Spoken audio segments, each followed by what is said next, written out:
Čaute, vítam vás u nového videa. V dnešnom videu si budeme zapájať kablovačku, ktorú už mám, ktorú mi upravil môj kamarát Marek. Takže dal mi nejakú schému k tomu, ja si to ešte trošku poizolujem a môžeme si to zapojiť.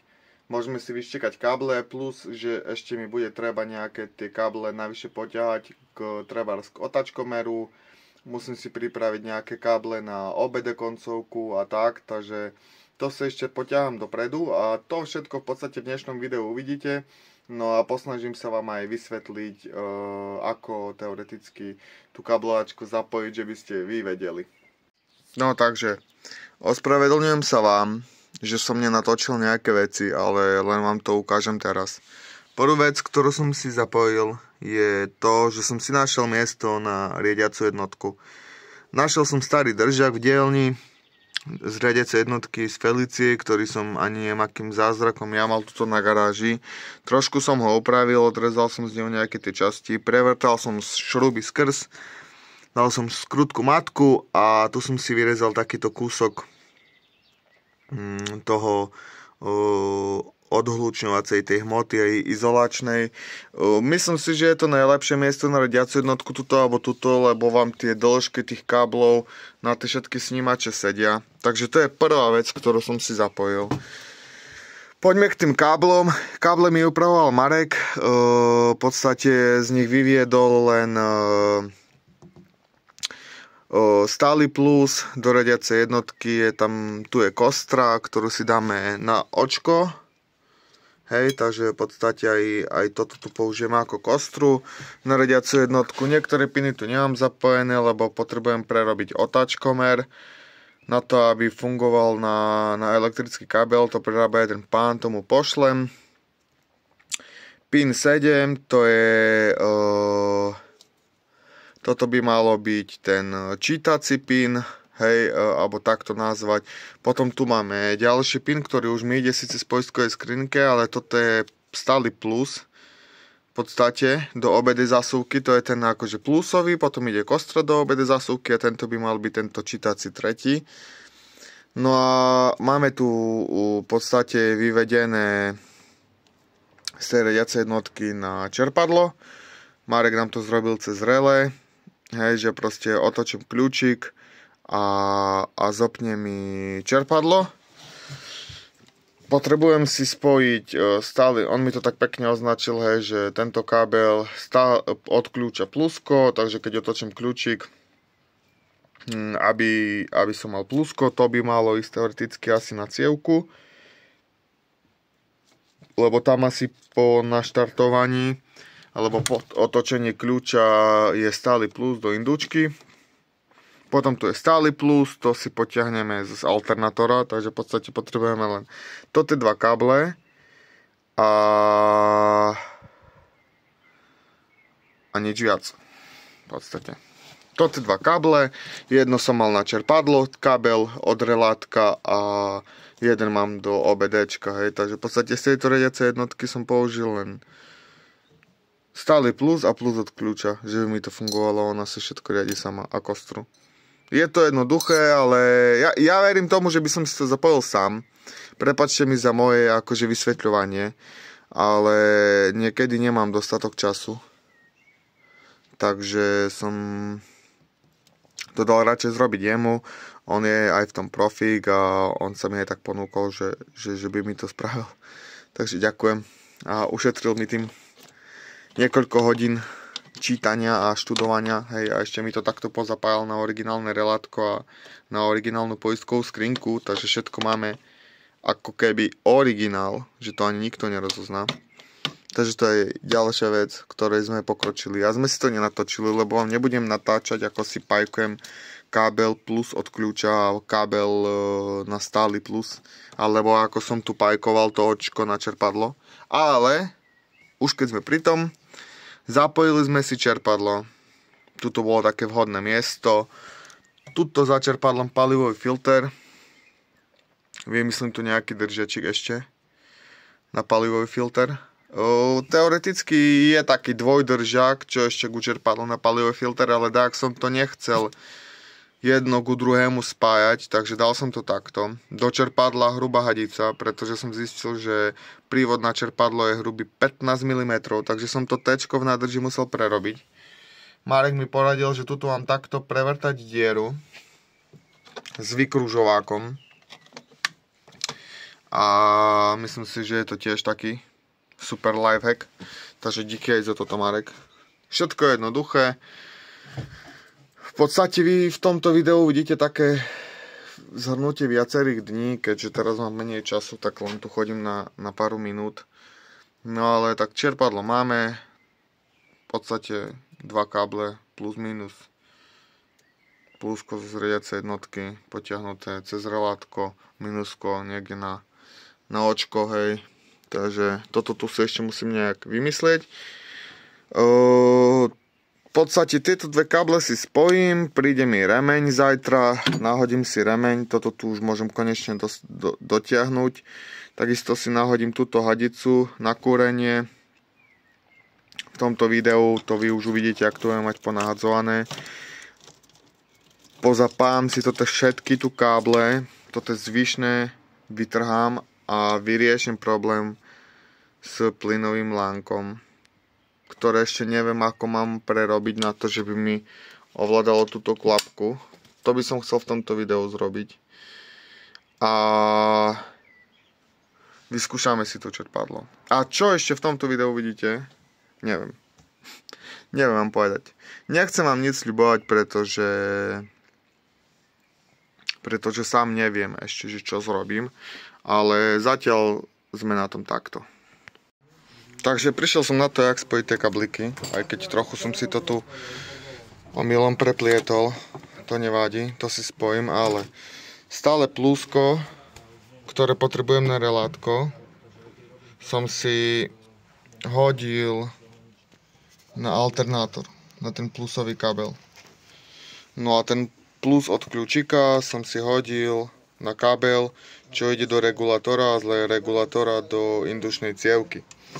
No a potom tu mám ešte jeden kabel, ktorý ide do alternátora a do budíkov. No a v podstate zvyšné káble netreba, hej, takže v celého zväzku potrebujem len kábel do cievky, kábel do budíkov a kábel do alternátora. Takže to je asi tak všetko. Mám to zapojené a dúfam, že to akože bude fungovať a v podstate bude. A idem si teraz prerobiť štarter. No, takže hodil som si tam remeň, aby som to mal. V podstate mal som ho tu a obmotal som si teraz už konečne normálnou izolačnou páskou tie káble. Idem si to všetko poritenovať s tým, že ešte tie zadné si nejak prichytím. Musím to nejak uchytiť tak, že by mi veľmi nešponoval tento kábel. Takže v podstate mne už iba stačí, ja už som to skúšal, aj keď síce ešte nemám zrobený štarter, ale skúšal som, že či mi to čerpadlo vrčí. A čerpadlo vrčí, to je dobré. Predpokladám, že zvyšok bude fungovať. Tieto tu ešte OBD, toto tu nebudem zapájať, len si to v podstate všetko o chvíľku omotám, postiahujem s ritenami a našponujem si tento remeň. No a poslednú vec, ktorú budem robiť, aj keď v tomto videu viacej rozprávam, jak robím, tak to bude, že si budem upravovať štarter, keďže prišla mi takáto príruba na zmenu uhla natočenia štartéru. Ja som teraz skúmal, že v podstate Felicia a Fabia majú rovnaký štarter, čo sa týka zubov. Všetky sú tuším 9 zubové, alebo 8, už si nepamätám, nechcem to zase počítať. 4, 9. Áno, presne 9. No a tento štarter, keď chcem do Škodovky vložiť, tak potrebujem zmeniť uhol, aby mi nechytal do prevodovky. A tuto vidíte, hej. Takže o toľko stupňov vám to ten uhol zmení. A je to veľmi dôležitá vec. Takže idem si to tam prehodiť, nahodím si štarter, nalejem olej, 10V60 motul a môžeme si dať prvý štart, aj keď musím vás sklamať, vy to v tomto videu ešte neuvidíte. No a inak hlavne pre tých, ktorí sa plánujete v budúcnosti pustiť do takého projektíku alebo do také úpravy, tak určite si pozhaňajte hlavne takéto, napríklad táto remenica na vodnú pumpu, super vec, táto príruba na zmenu uhla štartéra, takisto bomba vec. A takisto trebárs, aj keď mimo témy, ten short shift, ktorý máme, ktorý som vám v predošlých videách ukazoval, tak to všetko je v podstate práca pána Vičíka, ospravedlňujem sa, ktorý to všetko doma vyrába. Takže podľa mňa, vidíte sami, remenica krásne sedí, táto príruba krásne sedí. Myslím si, že pre tých, ktorí v budúcnosti plánujú takéto niečo robiť, tak určite ho kontaktujte. Robí to za bezkonkurenčné ceny a v podstate má to hneď všetko. Hej. Všetko v podstate, čo potrebujete, on dokáže vyrobiť. Hej. Aj hlavne, čo sa týka podložky na zmenu rozteča a také veci. Takže za mňa je to super chlapík, ktorý vám pomôže, poradí a možno práve niekto z vás potrebuje takéto niečo a tak som vám len dal tú radu. Takže kľudne choďte na Facebook, nájdete ho v skupine CS Škodovečky alebo Škodavirt a po prípade, keď neviete, tak kľudne kontaktujte mňa a ja už vám ten kontakt na neho dám. Takže poďme si prirobiť štarter, jednoduchá vec. Odkrútim 4 skrutky, mám to, idem si to hneď odkrútiť a toto preložím, to si hneď ukážeme. Takže mám to dole, trochu som to očistil s kartáčom. Nech mi to tam pekne sadne. No a teraz už si to len takto nahodím jednoducho a priťahnem skrutky a uhol štartéra je zmenený. Dobrá vec za málo peňazí. Takže máme ju na dennom svetielku v plnej paráde. Trošku špinavá, ale to nám nevadí. V podstate prebudená zo zimného spánku. Teším sa, keď ju myjem. Tie brzdy vyzerajú mega vpredu. Takisto vzadu. Perfektné. No a skoro sme ready. Idem si ešte odzdušniť brzdy. Hodím si rýchlo štartér a tým pádom by som asi aj dnešné video ukončil, ale tie brzdy budem točiť teda odzdušňovať do večera. A síce vy to neuvidíte hneď zajtra, lebo uvidíte to s časovým rozostupom, ale ja už zajtra idem štartovať. Takže sledujte môj Instagram, tí, ktorí práve pozeráte toto video a tam už určite video nájdete, ako som tú Škodovku naštartoval. Takže máme po odzdušnení brzd. A nastal jeden veľký problém, ktorý som našťastie vyriešil, je, že mi začal tiecť Hollander napravo. Našťastie som mal strmeň, ktorý trošku farbami nesedí, ktorý som tam hodil, lebo na tom pôvodnom strmeni som proste dotiahol Hollander, mi to tieklo, potom som ho dotiahol viac, až keď som nevyťahol závid z hliníku a tým pádom som si to dodrbal celé. Tak som nahodil nový Hollander, nový strmeň. Hollander mi doniesol môj dobrý kamoš, čo som rád, že sa hneď zohnal. Našponoval som si remeň, neviem, a hej, no toto v podstate, nalal som si olej, dal som si nový olejový filter a takisto som si nahodil štarter. Odzdušnili sme spojku, aj keď som zistil, že potrebujem túto tyčku trochu dlhšiu, lebo tá je kratšia. A ten pedál spojkový má trošku takým začiatku mŕtvý chod a nedokážem mu viac vyšponovať, bo už mi dojde závid.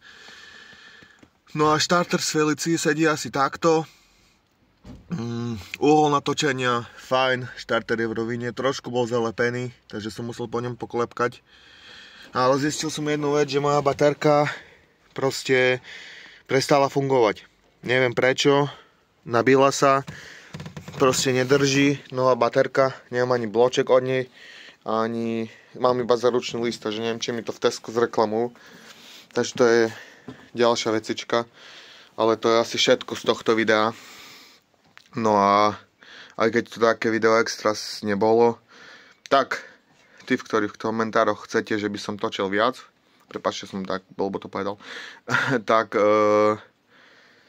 proste budem natáčať takéto videjka. Ale tie ďalšie už budú zaujímavé.